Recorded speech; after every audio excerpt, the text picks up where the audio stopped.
Good morning, children. Good morning, kids. Good morning, ma'am. Good morning, ma'am. Good morning, ma'am. Good morning. So, where were we? What were we doing? We were watching the video of chapter 6 in history. Yes, ma'am. Okay, the video. I haven't shown you all the videos yet. No, ma'am, we were doing Kabir's video. Okay.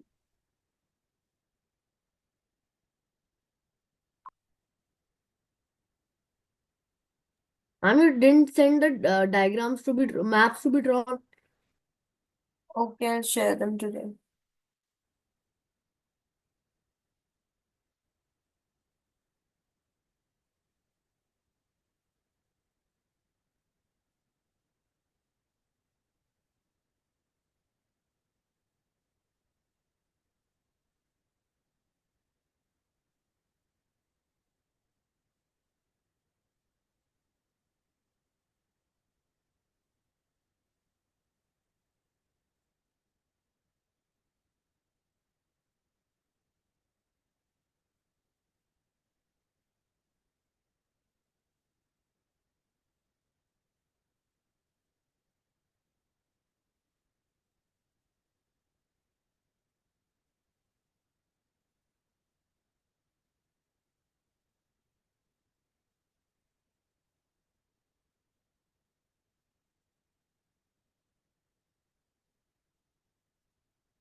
Good morning, ma'am.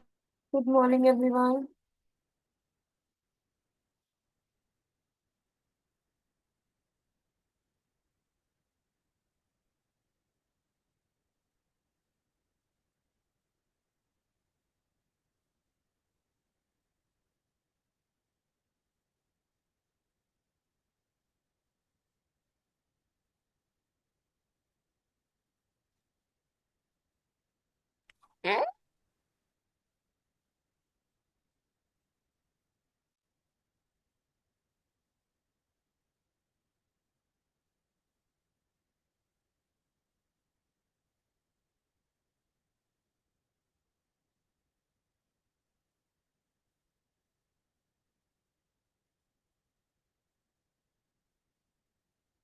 Good morning, ma'am.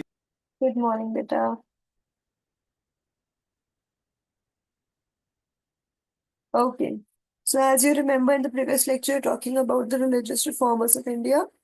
Okay. And we have discussed, we have to start from Kabir. Okay. Is that clear to you all? Yes, ma'am. Yes, ma'am. Ma'am, what we are doing?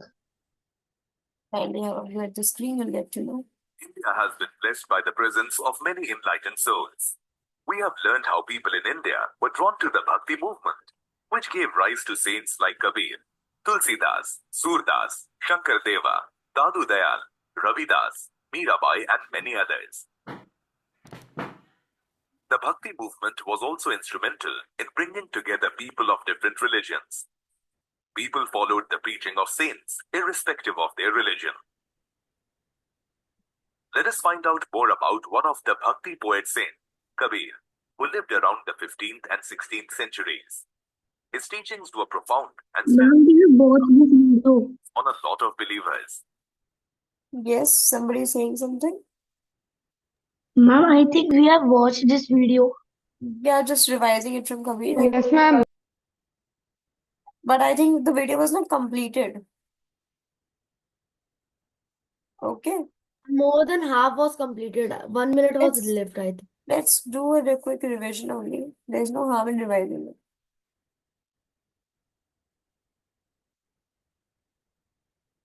Who was Kabir? Was he born to a royal family? Or was he a noble in a king's court? No. Kabir was born to a humble weaver family who was believed to have stayed close to the city of Benares, Varanasi. Unfortunately, there is very little evidence to suggest his exact birthplace. He transformed his ideas by composing verses in the form of sakhis and pads. These compositions were sung by wandering bhajan singers. This is how his compositions became popularly known to many people. Though many of his compositions were lost as they were verbally handed down from one generation to another, a few verses were collected.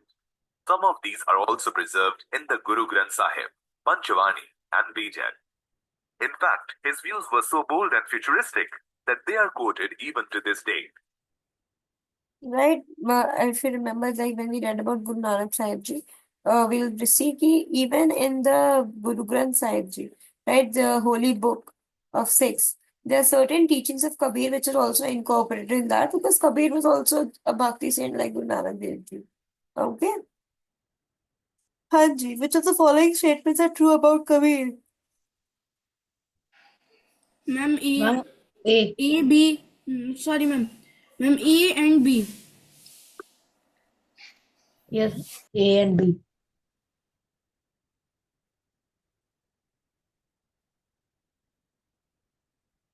What is true? Ma'am, D also will be. Yes, ma'am, D also.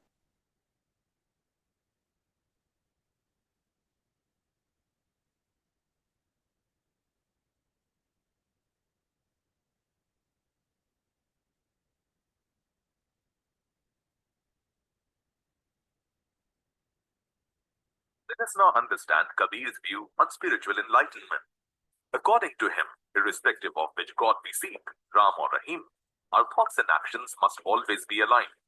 He also stressed that we must not ignorantly carry out religious practices and hide our vices. From Kabir's compositions, we can understand that he rejected traditions dictated by religions. Whether it was Hinduism or Islam, he did not believe in idol worship and rituals. He also voiced his opinion on the equality of men and strongly denounced the dominance of the priestly class and caste system prevailing in all religions. He also asked people if they wanted to obtain spiritual enlightenment, then they must follow the meaningful practices every day, instead of observing them on selected days in a year. He stressed that God is omnipresent, and he also resides in our hearts, and we must search for him inside ourselves. How is that Kabir's teachings are still hugely popular to this day, though they were sung centuries ago? The reason for this is the language in which he composed his hymn. It was a form of spoken Hindi which was understood by common people.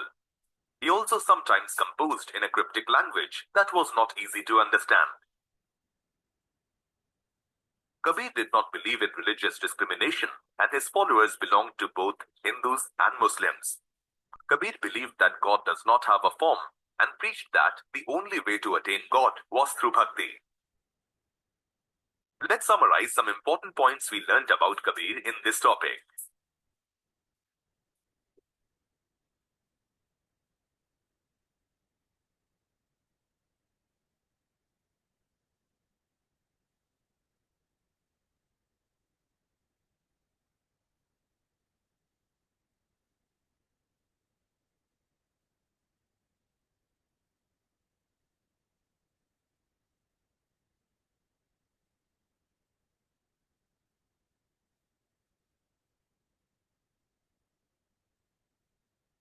Ma'am, the screen has paused. Has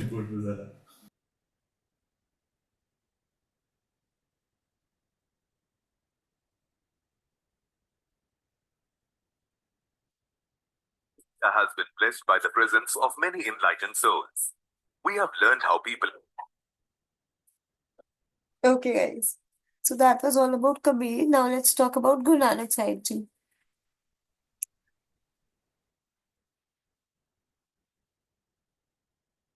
Hello, children.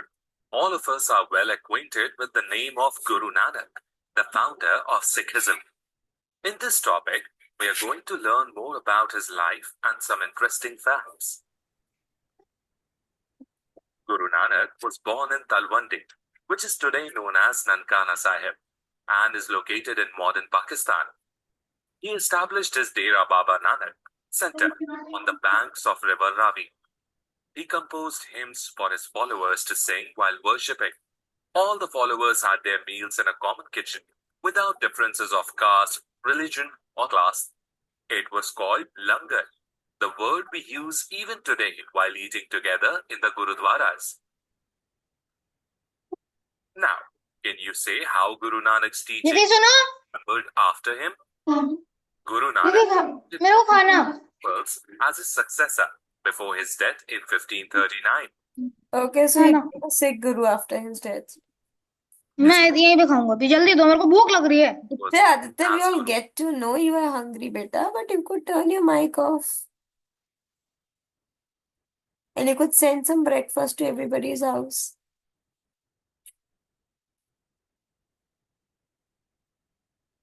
Angad afterwards. The introduction of the Gurumukhi script is the main contribution of Guru Angad. He compiled the right. So Gurmukhi script was introduced by whom? Guru Angad Guru Angad. Guru Angad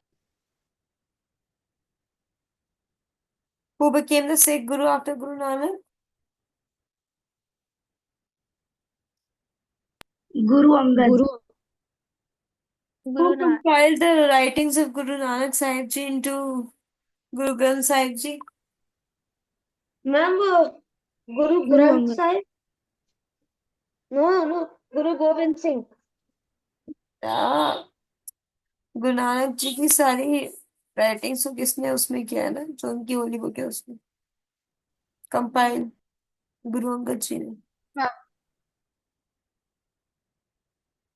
Writings of Guru Nanak and added his own compositions also to it. Much later, Guru Arjan compiled the works of all his predecessors in 1604.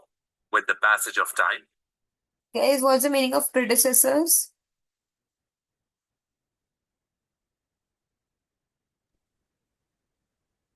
Ma'am ancestors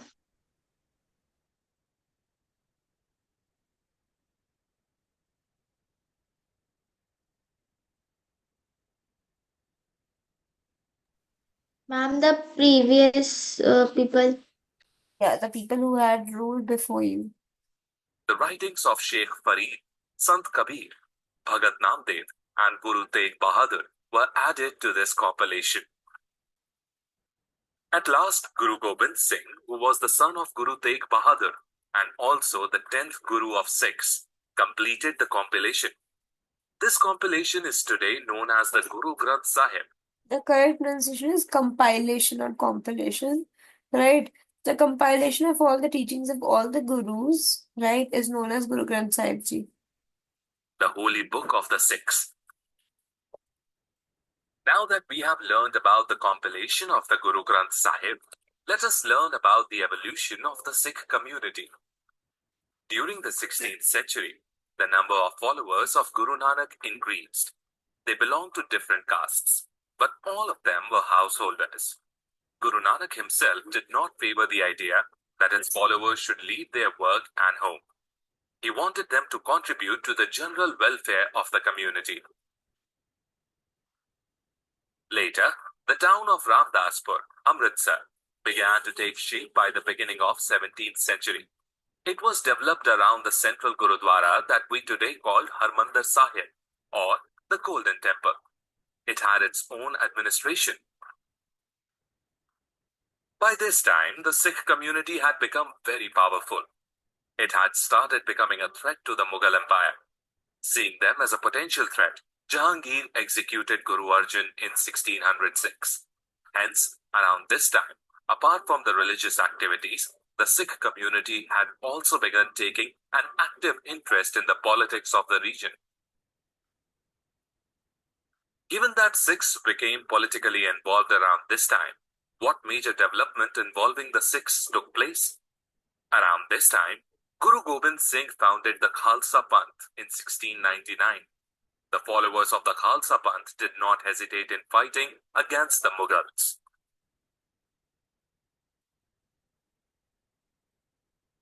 Which Mughal ruler executed Guru Arjan Dev Ji?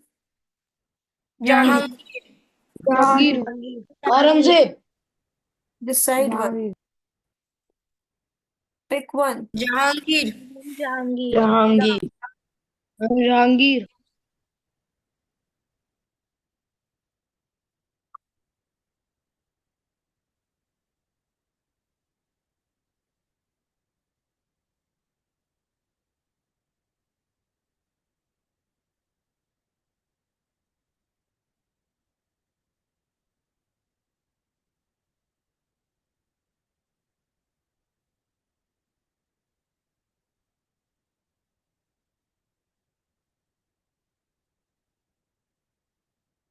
The Sikh movement was also influenced by the changing political situations of the society during the 16th and 17th centuries. The ideology of Guru Nanak formed the basis of Sikhism. It had a great impact from the very beginning. He believed in one God and also discarded the caste system. He preached that one should be responsible for the welfare of society while marching on the path of spirituality. For him, liberation meant pursuing an active life with strong social commitments. He used terms like Naam, Dan, and Insan. That means one should spend his time taking the name of God, one should contribute to the social welfare, Dan, and one should be of pure conduct. Today, his teachings are remembered as Naam Japna, Kirt Karna, and Vand Chakna. All these things indicate that one must have the right belief, one must live honestly, and moreover, one should be ready to help others. Thus, we see that Guru Nanak preached the idea of equality. Hence, his ideas were very similar to those of Kabir, Ravidas, and Dadu. Now, here is a quick recap of this session for your better understanding. Okay, kids, did you understand? Yes, ma'am.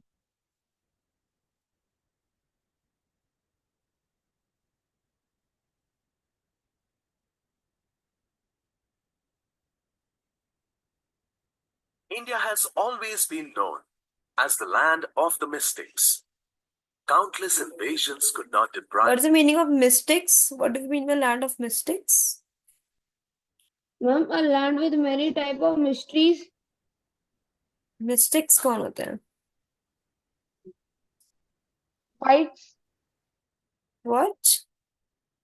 Ma'am fights Sorry, what, Bhavya? Ma'am is it fights No. Ma'am invasions Mhm. Ma'am, religious people. What do you ask? Mystics. The people who have developed their life and communicate with God. No, they have devoted their life to God and they have a way of communicating with God. Are known as mystics. जिन्हें हम साधु संत बोलते हैं. The people of this land of their faith. Rather, it absorbed new religions. Let us go back to the period after the 13th century, when North India witnessed a new wave of the Bhakti movement.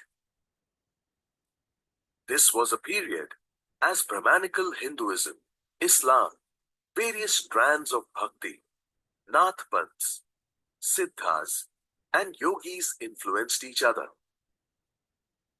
New towns and kingdoms gave rise to new professions like craftspersons, peasants, traders, and laborers. These people were attracted to the new saints who spread their ideas. Saints like Kabir and Baba Guru Nanak rejected all orthodox religions. Saints like Tulsidas and Surdas accepted existing beliefs and customs, but wanted to make them available to everyone. Let us learn about the divine contributions by these learned saints. Tulsidas composed Ramcharitmanas, wherein he describes his devotion towards Rama, who he conceives as God. Ramcharitmanas is written in Awadhi language. which is used in eastern Uttar Pradesh and is considered as one of the greatest devotional literatures. On the other hand, Surdas conceived Krishna as God. He expressed his devotion by composing devotional songs in Sur Sagara, Sur Saravali, and Sahitya Lahari. Let's move a little ahead to the late 15th century to learn about Shankara Deva. Shankara Deva expressed his devotion to Vishnu by composing poems and plays in Assamese. The practice of prayer houses or namghars, which continues till date, was started by him.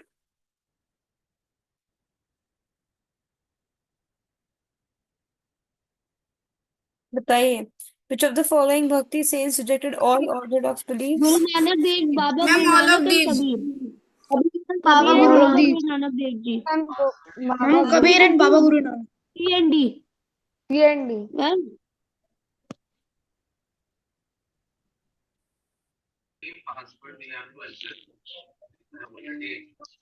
16th and 17th centuries saw a further rise in the bhakti tradition, which included saints like Dadu Dayal, Ravi, and Mirabai. Mirabai was a disciple of Saint Ravidas, who was considered to be an untouchable. Let's learn more about Mirabai. The 16th century Rajput princess Mirabai was an ardent devotee of God Krishna and was married into the royal family of Mewar. She expressed her devotion through bhajans, which openly challenged the norms of upper caste. Her compositions were popular with the masses of Rajasthan and Gujarat. If you will not be sitting, then I'll mark you as a mark you as Mom, false. False. False. Ma'am, false. False. now after this my name.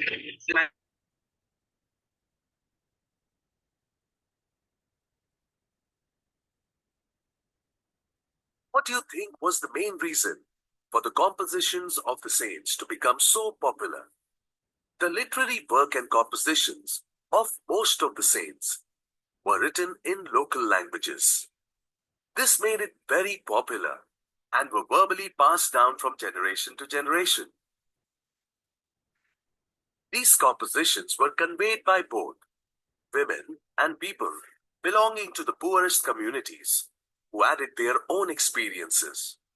We can say that though the saints composed the songs, they also belong equally to the people who sang them, thereby making them a part of our culture. We still hear people singing a popular Meera Bhajan. Let's see what we have learnt in this topic.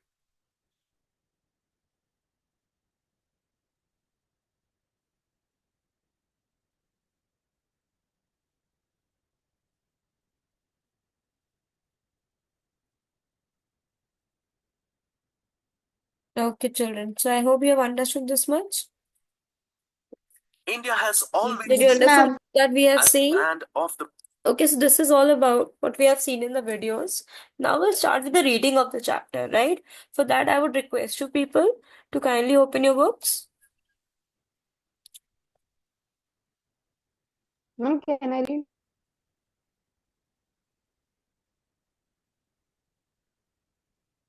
May I read?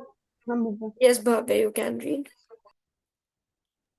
before the idea, chapter 6, devotional to divine. The idea of a supreme God. The four large kingdoms emerged, different groups of people worship their own gods and goddesses. As people were brought together through the growth of the town, street, and empire, new ideas began to develop. The ideas that all living things pass through countless cycles of birth and rebirth, performing good deeds and bad, came to be widely accepted. Similarly, the ideas that all human beings are not equal, even at birth, gained ground during this period. Many people were uneasy with such ideas and turning to the teaching of Buddha and Jains, according to the writers, according to which it was possible to overcome social differences and break the cycle of fever throughout personal efforts. Others felt attracted to the idea of a supreme God who could deliver humans from such boundaries if approached with devotion or bhakti. This Okay, idea so as he studied, advocated as per him, what he's telling us that people started having their different set of beliefs by now, right? Earlier, as you know, there was this Varna system in the society. Earlier, it was only and only the Brahmins who used to preach their teachings, used to share their teachings with others. But now people started having their own ideas and their own concepts of religion and all these things. Okay, read further. this idea advocated in the Bhagavad Gita grew in popularity in early century of Common Era. Shiva, Vishnu, and Durga Your voice as is breaking, supreme Bhavna. deities rituals. Shiva, Vishnu, and Durga as supreme deities came to be worshipped through elaborate rituals.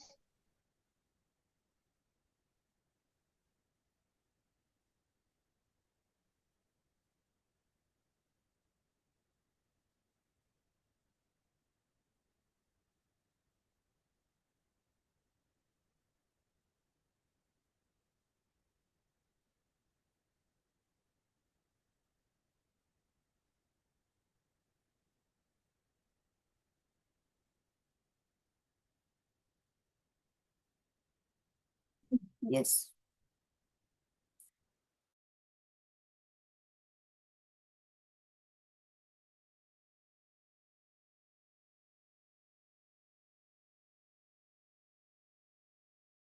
Okay. Can you read next, Priyanshi? Yes, ma'am.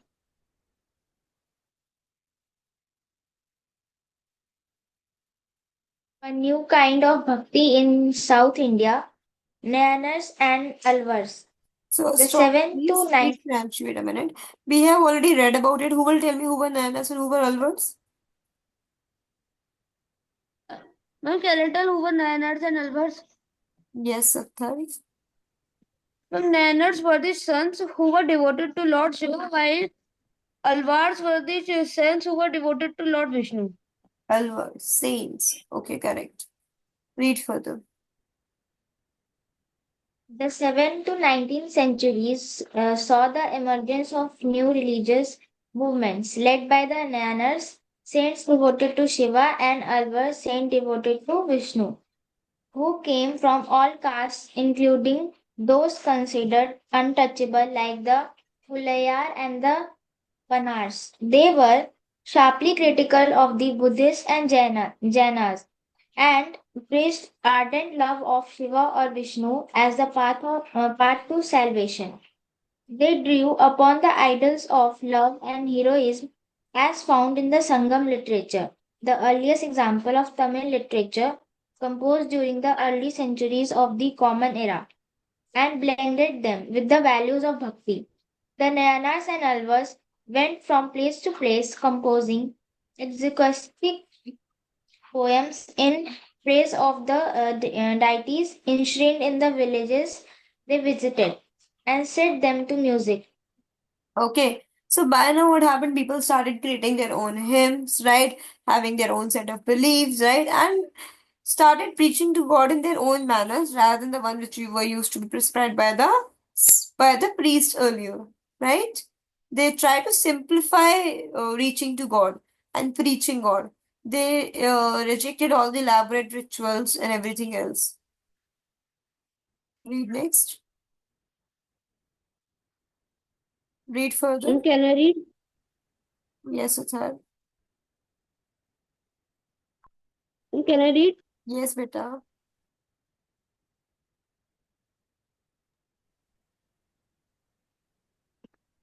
When Islam came to India, people practiced Sanatan Dharma.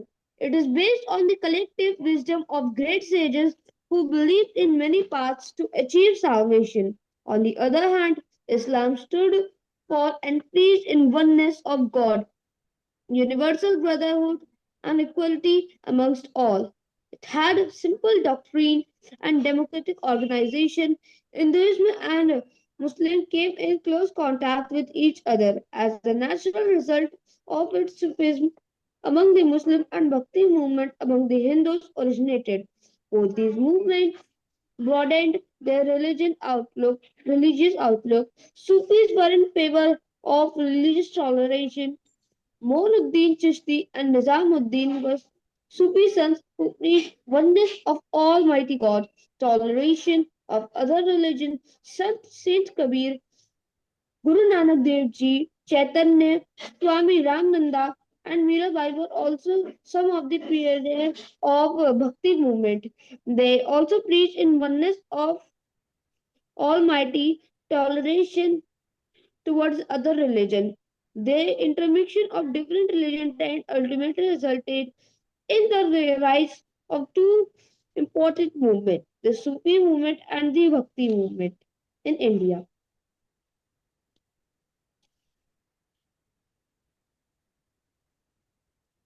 Sufis. Sufis were the Muslim devotees who preached personal devotion of man to go through love and sacrifice.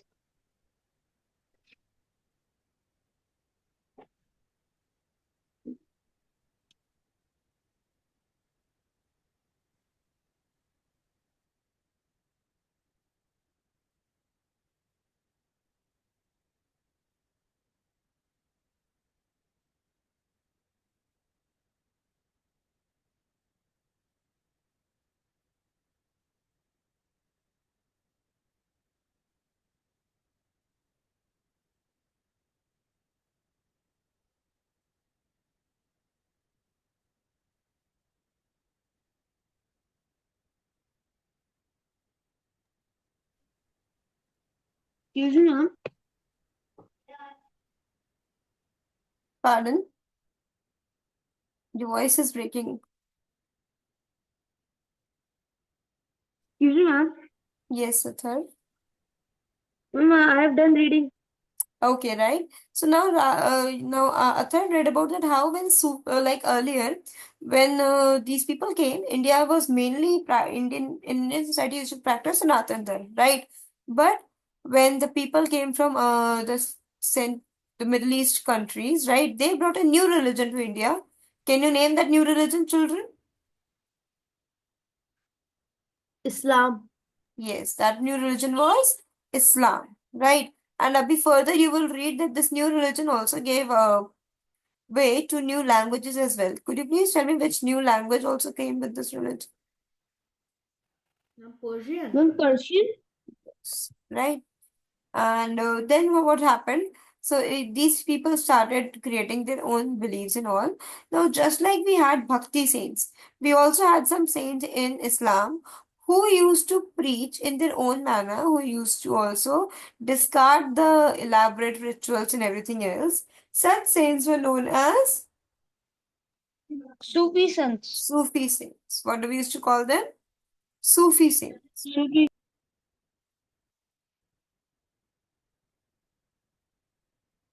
Yeah.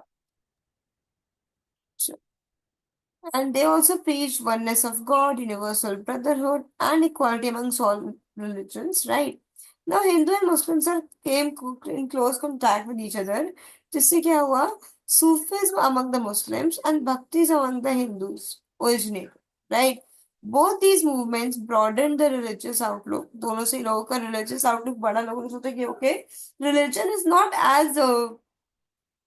as small as you think of it. It has very wider approach. Okay. Then Moinuddin Chishti and Nizamuddin were the Sufi saints who preached oneness of the Almighty God, and tolerance of other religions, right? आप देखो जितने भी अच्छे लोगों ने बताया हमें, हर एक, चाहे वो कबीर जी हो, चाहे वो गुरु नानक देव जी हो, चाहे वो सूफी सेंट्स हो, everybody has taught that God is one, right? And they have also taught us to respect other religions, right? No religion tells you to disrespect the other religion, no. In every religion's teaching, you'll find that they have told us to be religiously tolerant, which means to respect other religions as well, right? Now, Excuse me. Saint Kabir, Guru Nanak Dev Ji, Chaitanya, Swami Ramanand, Mirabai, etc. were some of the pioneers of the Bhakti movement, and they also preach oneness of the Almighty and toleration towards other religions, right? Now let's talk about Sufism and its teachings. Who will read?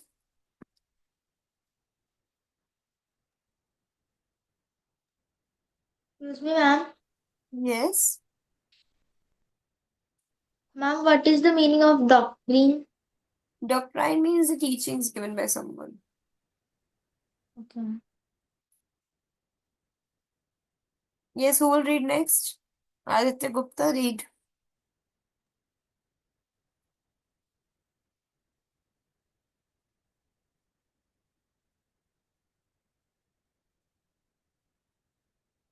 Rana Agarwal, are you there?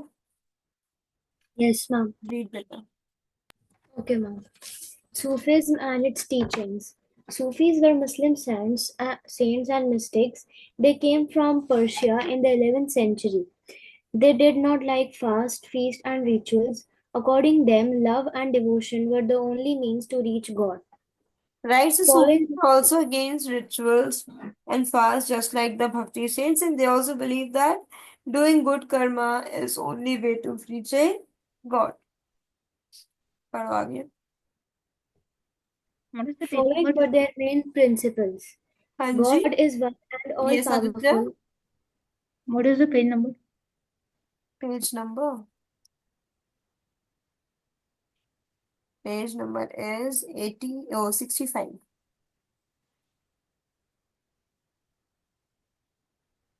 Now Yes, can I start? yes, complete it. To love mankind means to love God, so everyone should love humanity. True love of God is more important than rituals and fasts. Paths to God are many, so one should be tolerant towards other religions and sects. In this way, they try to bridge the gap between Muslims and Hindus. Respect for all human beings is necessary and important. Right? So I think this much might be clear. Even if you look at the teachings of the Sufis, they also have some sort of some teachings to be religiously tolerant, to do good to mankind, to help others, this and that. Right? So these were the teachings of the Sufi saints. Mark them up. This would be an answer of your question. Okay. What does mysticism mean? What बच्चे? Mysticism. Mysticism means when we start to believe whatever the saints and the sadhus tell us. The people who have